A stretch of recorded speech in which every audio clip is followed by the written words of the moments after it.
Alright,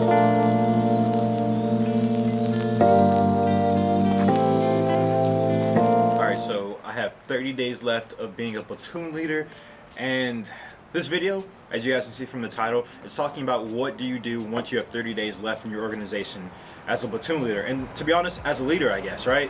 So I'm going to be using my phone to look at my notes.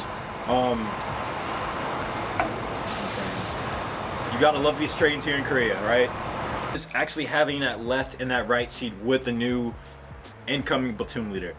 So sometimes, you'll come in as a lieutenant. I know a lot of y'all are, afraid of this happening to you, where you'll come in and then the old PL will be like, all right, here's what you do, blah, blah, blah, boom, boom, and they leave, right? They leave. It's not a good thing for any organization. So what I've been doing with the incoming PL is, they come in, I ran them through the battle rhythm for the platoon day by day, so Monday through Friday, what we typically do and what's on the calendar, and then I showed them exactly what we do when it comes to the company battle rhythm, what we do for multiple Mondays, what we do for training meetings, when training meetings happen, where to find the slides for the training meetings, what we as a platoon do on the slides, right? So it's actually giving him that heads up so that PL does not have to, or giving that platoon leader that heads up so they don't have to learn all this new stuff. It can just keep the organization glowing up, right? And then another huge thing I feel like is really, really important is making sure that they understand the pet peeves of the commander, right? Share what you learned when it came to the commander that you had. What is your commander not like? What do they like? That way the PL can be successful. That way the platoon can be successful. I feel like, that's what we strive to when it comes to building an organization. Don't have a new PL come in and then they have to learn all this stuff again, because then what was the point of you being here and learning all this stuff? Because then your commander has to repeat himself, right? Another huge crucial thing when it comes to doing this left-right seat is making sure that everything's in order, right? So I'm here in Korea. One of the biggest safety things is driving off of the base, because we're in a foreign country, right? And it's cold out here, guys. Yeah, it's very, very cold out here. But is driving off a base, right? So we have driver's packets for all the soldiers, including myself, with the driver's license on there, their tactical driver's license in there, their commander's interview, a bunch of different things, right? And even their vehicle commander card, their convoy commander card. So I made sure that with the new PL, I had all of his stuff, so he already has a packet good to go. That way, the platoon's ready to rock and roll if they got to go on a mission, if they got to do a convoy. The same thing with ranges, making sure I had his RSO cert and memorandum for record. That way, when he gets in here, he can just start running ranges and does not have to worry about the stuff I had to worry about as a new PL, right? So you got to realize that you are that continuity for that platoon. So make sure your platoon is successful before you leave. And if you are blessed with having squad leaders that have been there with you too, it is really it is highly important that you empower them and mentor them and give them the heads up. Hey, squad leaders, you guys got to understand, I'm leaving soon, right? Talk them to that piece and talk the piece of you have a new platoon leader coming in, right? You guys need to make sure y'all are on the same page with that new platoon leader.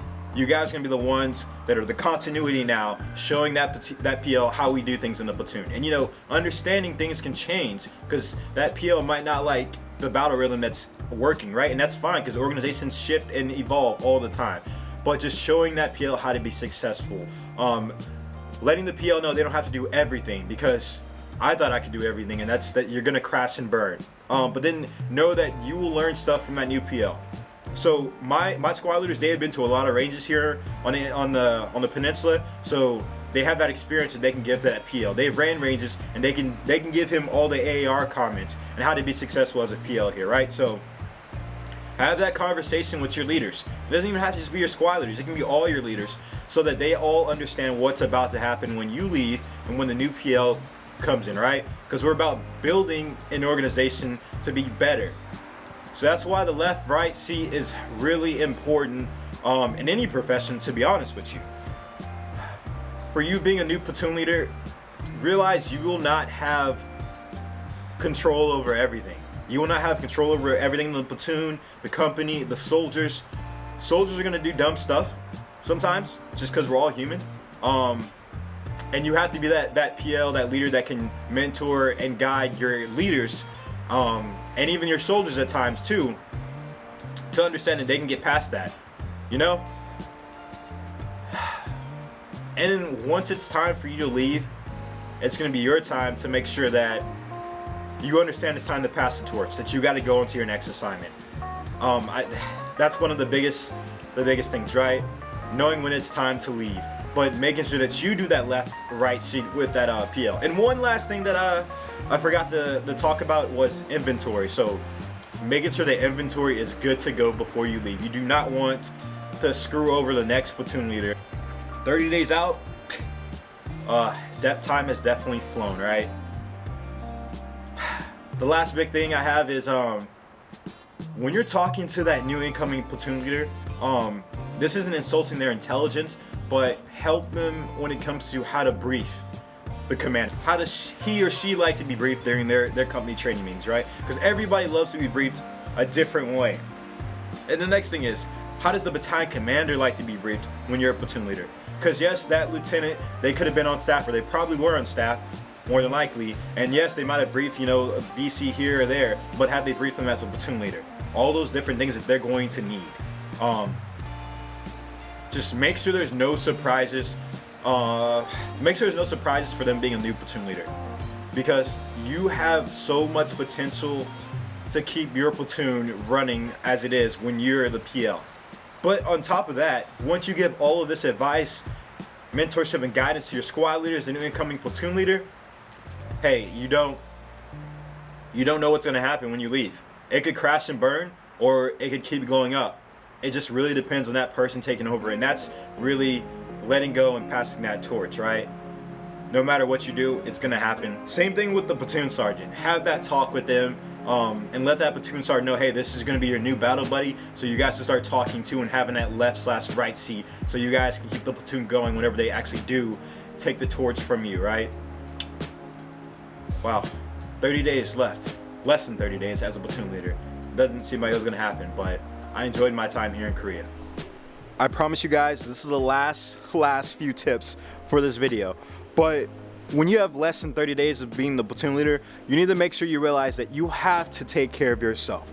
So getting your leave form taken care of and sent up, making sure that you have your medical readiness good to go, going to get dental done, vision, hearing, before you leave the installation. And this is a good tip anytime you're leaving your installation. That way, the next duty station, your name does not pop up saying, oh, why is this lieutenant on amber? Why is this staff sergeant on amber on this and this, right? You're the new person, you don't want that happening. And then, realizing that this is a new incoming platoon leader. They have never been a platoon leader, more than likely. So what I did to take care of my platoon was I actually completed all the con-ops and the draws for the ranges, the training areas, all the way through June. And it's January currently now. So I sent all that to operations and battalion. That way the new platoon leader does not have to worry about land for their first training cycles, right? That is a tip when it comes to your last 30 days of being a platoon leader. Take care of your platoon and take care of yourself before you leave. That being said, I hope everyone has a happy day, a blessed day, night, no matter where you are in this world. Smile, it's gonna be all right.